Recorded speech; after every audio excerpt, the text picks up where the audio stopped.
వల్లభనేని వంశీని జైల్లో పెట్టారు. కొడాల నానిని ఏదో ఒకటి చేద్దాం అనుకుంటున్నారు. దేవినేని అవినాష్ని ఇబ్బంది పెట్టాలనుకుంటున్నారు.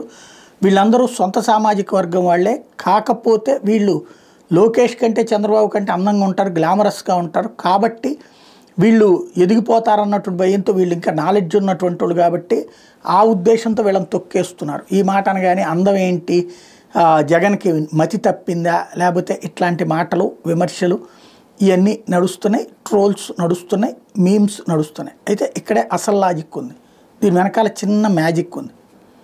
ఏంటయ్యా అంటే కమ్మ సామాజిక వర్గం 2019లో జగన్కి కనీసం 20-30% ఓట్లేశారు.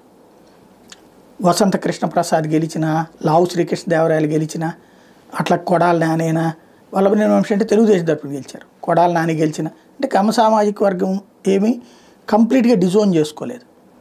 అయితే మొన్నటిసారి మాత్రం అధికారంలోకి వచ్చే కమ్మ సామాజిక వర్గం గురించి స్వయంగా జగన్మోహన్ రెడ్డి వ్యాఖ్యలు, ఇతర నాయకుల వ్యాఖ్యలతో దాంతోపాటుగా అదే సామాజిక వర్గానికి సంబంధించిన ఎమ్మెల్యేలు వైసీపీలో ఉన్నోళ్ళు రివర్స్లో మాట్లాడుకొచ్చింది నచ్చక 100కి 99.5% మంది మొన్నటిసారి జగన్కి వ్యతిరేకంగా ఓటేశారు.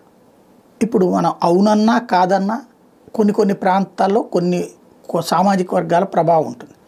సీమలో, పల్నాడులో, ప్రకాశంలో రెడ్డి సామాజిక వర్గం ఇన్ఫ్లుయెన్స్ ఉంటుంది. గోదావరి జిల్లాల్లో కాపు సామాజిక వర్గం ఇంపాక్ట్ ఉంటుంది. కృష్ణా, గుంటూరు జిల్లాలో కూడా కొన్ని ఏరియాలో వాళ్ళ ఇంపాక్ట్ ఉంటుంది.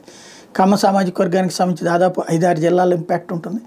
కాబట్టి వాళ్ళకి మేము దూరం కాదని చెప్పటం, అట్లాగే వాళ్ళు వీళ్ళని అంటే వాస్తవంగా వీళ్ళందరూ కూడా అదే సామాజిక వర్గానికి సంబంధించినటువంటి కుటుంబాలు, బలమైనటువంటి కుటుంబాలు.